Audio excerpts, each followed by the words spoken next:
하나님이 우리 걱정하시죠. 네. 우리가 하나님 걱정할 필요 없고. 왕국의 탄생은 연대를 보십시오. 주전 1050년부터 해서 970년. 1050년부터 970년. 왜 저게 나오냐면 이제 왕국 시대, 그러니까 왕정 시대죠. 이전에는 부족 국가 시대였고 이제는 왕정 시대. 첫 번째 왕은 사울, 다윗, 솔로몬 이렇게 갑니다. 그냥 기억해 두세요. 40년씩 통치를 합니다. 시작은 언제냐 하면 1050년부터 1050 빼기 40은 1010, 1010 빼기 40은 970, 970 빼기 40은 930 그렇게 되겠죠. 931년부터 해서 분열 왕국이 시작됩니다. 1050년부터 해서 970년까지 역사를 제7화에서 다루니까 사울과 다윗 시대를 다룬다. 이제 그렇게 되겠죠. 일단 먼저 러닝북을 구하셔야겠죠. 영상 아래에 있는 링크, PC일 경우에는 채널 아트의 링크를 클릭하셔서 들어가셔서 구하시면 되겠습니다. 자, 사사시대가 깊어지고 있습니다. 그러면 하나님께서는 도대체 무엇을 행하고 계실까?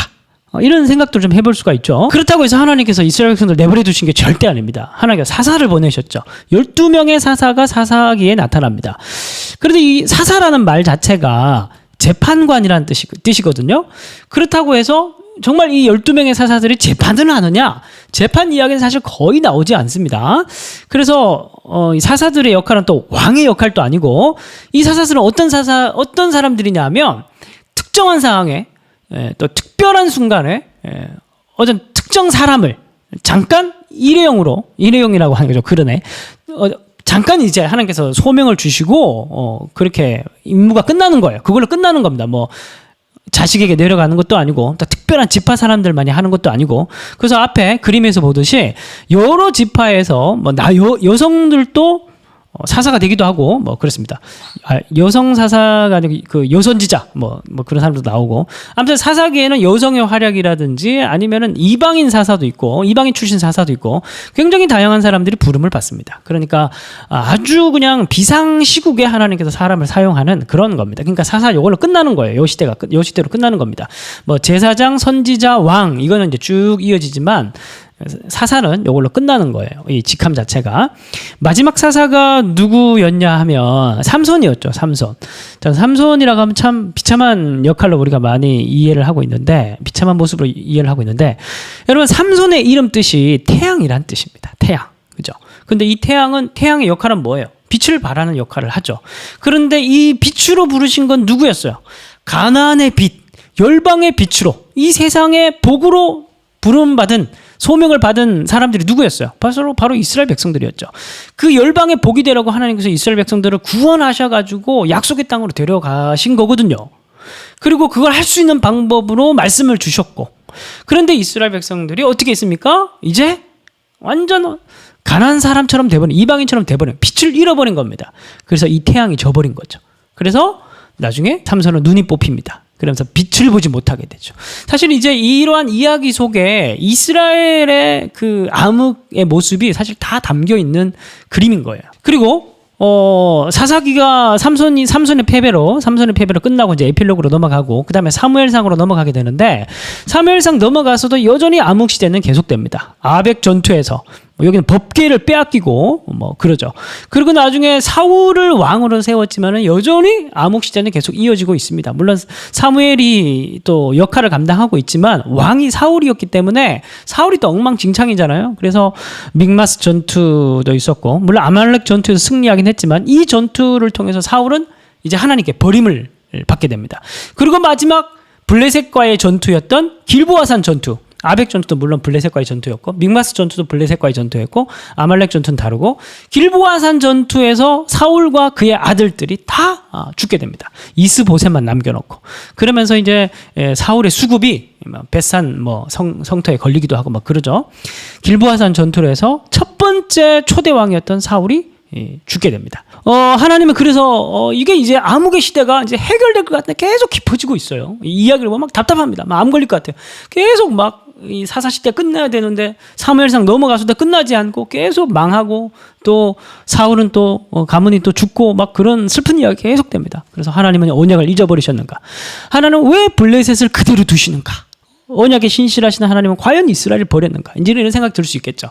근데 여러분, 성경에 계속 반복해서 나오는 패턴들이 있다는 거 여러분 기억하셔야 됩니다. 이스라엘 백성들이 야곱의 자손들이 이집트로 이사하고 난 이후에 몇 년이 시간이 지납니까? 430년. 창세기 보면 430년 후에 너희들이 이제 뭐 돌아간다고 얘기하죠. 이집트 430년. 그리고 난 이후에 하나님께서 한 사람 모세를 보내셔서 이스라엘 백성들을 구원하시죠. 사사 시대를 암흑기 400년이라고 합니다. 400년 암흑기라고 부릅니다. 왜 400년이냐면 이스라엘 백성들이 1446년에 출애굽을 했죠. 그리고 40년 광야 생활을 하고 난 이후에 1400년 정도부터 정복 전쟁을 시작을 해서 사울 시대가 지나서 다윗 시대 가서야 블레셋을 물리치고 이기고 땅을 다 이제 정복을 하거든요. 그러니까 대충 한 1010년 정도가 되는 거예요. 1400년 정도부터 해서 1010년이니까 400년 정도 되는 겁니다. 그러니까 사사시대도 400년 암흑기가 지나가는 거예요. 그러니까 거의 이제 이스라엘 백성들이 이집트 아래에 있었던 시대랑 사사시대가 거의 비슷한 400년 정도 시간이 이제 흘러가게 되는 겁니다. 그래서 결국 이제 우리가 이제 성경을 읽으면서 우리가 알아야 될 게 뭐냐면 패턴들, 반복해서 나오는 패턴들에는 항상 뭐가 있다? 진리가 있다. 이 패턴은 오늘날 현실에도 적용되어 줄 수 있는 그런 중요한 역사적 교훈을 준다. 자, 이 패턴은 이제 어떤 게 나타날까요? 하나님께서 계시의 역사 가운데 늘 한 사람을 구원자 한 사람을 불러셔서 구원하셨듯이 이제 그게 이제 나타나게 되겠죠. 이 비슷한 패턴들, 선악과 홍수, 바벨탑 전부 다 인류의 죄악들, 뭐 그런 혼란기, 뭐 그런 이야기들이 있습니다. 이집트 종살이, 사사시대. 근데 여러분 이 문제를 어떻게 다 하나님께서 어떤 방식으로 해결하셨습니까? 구원자 한 사람을 보내시는 방식으로 언약에 신실하신 하나님께서 구원해 내셨습니다. 노아를 부르셨죠. 바벨탑 사건이 끝나고 난 이후에 아브라함을 부르셨고, 이집트 종살이를 위해서는 모세를 부르셨습니다. 사사시대는 또 어떻게 문제를 해결하시겠습니까? 당연히 구원자 한 사람을 보내서 사사시대 문제를 해결하실 겁니다. 결국 이 이야기는 또 누구를 바라보고 있는 겁니까? 바로 예수 그리스도. 모든 인류의 죄악의 문제를 해결할 한 사람을 바라보고 이 패턴들이 계속 반복되는 겁니다. 누구냐면 예수 그리스도가 되겠죠. 이 사사시대는 바로 다윗이라는 한 사람을 통해서 또 막을 내리게 됩니다. 그래서 전혀 다른 곳에서 이 모든 일들이 벌어지고 있지만 한 곳을 향하고 있는 두 이야기. 자, 언약에 신실하신 하나님께서 잘 보세요. 자, 생물학적 불임의 이야기도 반복되는 패턴이죠. 아브라함과 사라도 이제 불임이었고, 그 다음에 야곱도 그 불임이었고, 불임의 상태에 이제 그 요셉이 출생했고, 그 불임 패턴이 굉장히 많습니다. 그 언약 자손들의 이야기 중에서 생물학적 불임이 누구였냐면은 한나였죠. 그리고 또 영적 불임이 누구냐면 이방인 룻이었습니다. 왜 룻이 영적 불임입니까? 이방인이었잖아요. 이방인이어서 하나님 백성이 될 수 없는 사람이었습니다. 그런데 은혜로 이 사람은 자기 스스로가 생명을 얻을 수 없는 그런 영적인 불임, 그게 이방인 룻이었고, 자기 스스로 출산할 수 없는 생물학적 불임을 가지고 있었던 사람이 한나였습니다. 이 불임의 상태는, 생명이 없는 상태는 누구의 상태였다고요? 이스라엘 백성들의 상태를 반영하는 겁니다.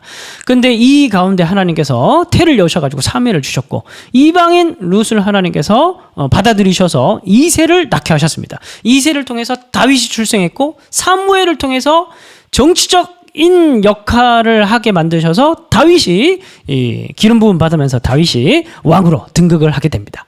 그리고 결국 이런 불임의 상태에서 결국 누구를 다 준비하는 이야기입니까? 구원자 한 사람. 바로 사무엘서도 마찬가지고 루키서도 마찬가지고, 누구를, 서로 다른 이야기지만 누구를 향해서 지금 나아가고 있는 이야기라고요? 바로 다윗이란 사람. 하나님께서 이 모든 이스라엘의 죄악의 문제를 끝장내고 그들을 구원하실 하나님의 신실하신 이야기가 바로 한 사람을 향해 가고 있는데, 그것이 바로 다윗이라는 사실입니다. 자, 그래서 결국 이 다윗이 왕으로 등극을 하고, 사울이 패배하고 난 이후에 오히려 이것이 이제 다윗에게 중요한 정치적 기회가 되어서 다윗이 남쪽 왕이 됩니다. 남유다의 왕이 되죠. 그리고 이제 나중에 북이스라엘까지 이제 통합을 하게 되는데, 이 과정에서 다윗이 수도를 어디로 정하냐 하면 여부스로 정합니다. 여부스 같은 경우에는 다윗이 정복하기 전까지 한 번도 이스라엘이 정복하지 못한 땅입니다. 여전히 처음부터 끝까지 지금까지 한 번도 이방 민족에게 침략당하지 않은 그런 도시였습니다. 난공불락의 요새였거든요. 그곳을 다윗이 이제 점령을 하는 거예요. 그리고 이 여부스라는 이름을 개명해서 예루살렘으로 바꾸게 됩니다. 그 위에 이제 시온성을 건축을 하게 되죠. 자, 그리고 이제 블레셋이 가만 안 있죠. 이제 마지막 정리해야 될, 진정으로 이스라엘의 구원을 가지고 올, 이민족으로부터 이스라엘을 구원해야 될 이제 이 일을 다윗이 해야 되는 거죠. 그래서 블레셋과 전면전이 벌어졌습니다. 참 블레셋 참 200년 정도 앙숙이었는데, 이제 뭐 그 전에 여러 가지 많은 전투가 있었죠. 길보아산 전투, 아벡 전투, 뭐 여러 가지 믹마스 전투, 여러 가지 전투가 있는데 이스라엘이 거의 다 패배했습니다. 그리고 많은 사람들이 죽었고, 자. 이제 다윗이 르바임 전투를 통해서 블레셋을 완전히 격파하고 블레셋을 속국으로 삼아서 팔레스타인의 주인이 이제 완전히 바뀌게 됩니다. 이제 드디어 이스라엘의 가장 전성기라고 여겨졌던 다윗의 시대가 도래하게 되었고, 그리고 하나님께서 약속하신 모든 땅이 전부 다 다윗의 시대를 통하여서 성취되게 됩니다. 창세기 15장 18절에서 21절 여러분들 필사한 본문입니다. 그 필사한 본문에 자세하게 기록되어 있는 족속과 땅이 있어요. 그 땅이 다윗 시대에 가서 모두 다가 성취가 되는 이야기가 나옵니다. 그 아브라함에게 하셨던 땅의 약속이 이제 다윗의 시대 가서야 이제 성취가 되는 거예요. 거의 1000년 정도 가서야 이제 성취가 되는 겁니다. 이제 좀 정리를 해야 될 게 있습니다. 그게 이제 점진적 구속 역사에 대해서 좀 정리를 해야 되는데, 자, 여러분 여기 이제 땅을 다 아브라함의 약속이 이제 성취가 됐죠. 다윗의 시대를 통해서 땅을 완전히 하나님께서 주셨습니다. 땅의 약속까지 이제 성취가 됐습니다. 끝난 건가요? 네, 끝났습니까? 그러지 않았죠. 거기에서 그 다윗 시대의 절정에서 하나님께서 나단 선지자를 보내셔서 다윗에게 새로운 약속을 합니다. 여러분 성경은 신약과 구약으로 되어 있다 그랬죠. 막가는 영상에서 성경에서 가장 중요한 건 뭐라고요? 구속 역사인데, 언약을 중심으로 한 하나님의 구속 역사. 이런 구속 계시가 언약이라는 언약이라는 그 장치를 통해서 계속 점진적으로 완성되어져 가는 이야기가 성경의 이야기입니다. 자, 아브라함의 언약이 다윗을 통해서 어느 정도 성취가 되었지만은 그 순간에서 다시 하나님께서 다윗을 통해서 무언가 언약을 하십니다. 그게 뭐냐 하면 13절 중간에 형광색, 노란색 글씨를 보십시오. 나는 그의 나라 왕위를 영원히 경고하게 하리라. 16절. 내 집과 내 나라가 내 앞에서 영원히 보존되고 내 왕위가 영원히 경고하리라. 다윗의 가문을 영원히 왕가로 삼겠다. 이제 그런 얘기를 하는데, 이게 바로 방금 제가 말씀드렸던 구속 계시의 점진적 성취를 얘기하는 거예요. 이제 언약들이 점점 완성돼요. 아브라함 언약, 다윗 언약, 이제 아브라함 언약, 신에서 언약, 다윗 언약, 이렇게 점점 완성이 되어져 가는 겁니다. 그리고 이 언약이 나중 결국 뭐로 완성되는 겁니까? 이제 예수 그리스도를 통한 새 언약으로 완성이 되는 건데, 여러분 지난주에 막간 영상을 통해서 제가 말씀을 드렸듯이 아브라함 언약은 무조건적이에요, 아니면 조건적이에요? 이제 여러분 이거 대답할 수 있어야 됩니다. 무조건적이에요, 조건적이에요? 아브라함의 언약은 무조건적이죠. 궁극적인 언약입니다. 뭐 아브라함이 뭐 한 거 있어요? 아브라함한테 하나님께서 뭐 요구한 거 있습니까? 내가 너의 자손을 통해서 열방에 복을 주겠다. 그럼 끝이에요, 그냥. 하나님께서 하시겠다는 거예요. 응? 하나님께서 하시겠다고 얘기를 하는 게 그게 아브라함의 언약인 겁니다. 자, 그런데 신에서 언약은 조건적이었죠. 너희들이 내 언약을 잘 지키고 내 말씀을 잡고 너만 하면 내가 너 거룩한 나라가 되고 백성이 될 것이다. 그래서 이제 신해성 언약은 옛 언약이라 해서 약간 좀 색깔이 다릅니다. 그런데 여러분, 요 앞에 이야기에서 얘기를 했던 이제 다윗에게 하나님의 나단 언약은 그의 나라 왕위를 영원히 경고하게 하리라. 내가 너의 다윗의 왕조를 영원한 왕조가 되게 할 것이다. 이 약속의 조건이 있어 없어요? 없어요. 이것도 무조건적입니다. 이것도 무조건적이에요. 여러분, 결국 이 무조건적인 하나님의 약속이 정말 영원히, 문자적 그대로 영원히 성취가 되었습니까? 하나님의 말씀은 정말 영원합니까? 정말 영원히 성취됐나요? 됐죠. 어떻게 됐습니까? 예수님께서 어디에서 왔습니까? 다윗 지파에서 오셨죠. 그래서 복음서에서 계속 반복해서 나오는 게 다윗의 자손 예수요. 사무엘하서에 나오는 사무엘하 7장 12절 16절에 나오는 나단 신탁의 성취인 거예요. 지금도 예수님 부활하셔서 살아계셔서 우리의 주가 되시죠. 우리의 주 예수 그리스도의 이름으로 기도하지 않습니까? 오늘날 우리를 성령으로 우리를 다스리시는 주 하나님, 그 예수 그리스도가 우리의 왕 아니십니까? 영원한 왕이 되신 거예요. 하나님의 말씀은 절대 변하지도 않고, 하나님의 말씀은 절대 실패하지도 않고, 하나님의 말씀은 영원하다 그러면 영원한 거예요. 하나님의 말씀이 영원하다면 영원한 거예요. 자, 그러니까 아브라함의 약속, 그리고 다윗의 약속, 예수님을 통한 성취. 이게 이제 구속의 점진적 성취. 이게 이제 점점점 나타나는 거거든요. 그러니까 이제 성경은 좀 큰 그림에서 봐야지 충분히 이제 이해가 되는 겁니다. 자, 그래서 이게 이제 무조건적인데, 근데 여기 나단 신탁의 중간을 보면 그가 만일 죄를 범하면 내가 사람의 매와 인생의 채찍으로 징계하겠다는 말씀이 나와요. 근데 요거는 조건적이에요, 무조건적이에요? 요건 조건적이죠. 그죠? 요 조건적인 말은 누구에 대한 겁니까? 그가 만일 죄를 범하면 이제 다윗에 이어지는 인간 왕들 중에서 제대로 말씀을 따르지 않고 제대로 이제 너희들이 안 하는 왕들이 있을 거 아닙니까? 그러면은 이제 너희들이 다칠 수 있다. 징계를 받을 수가 있다. 이제 그렇게 얘기를 하는 거예요. 그래서 실제 이스라엘 백성들이 722년에 북이스라엘 멸망당하고 580년에 남유다가 멸망을 당했습니다. 물론 다시 돌아왔지만.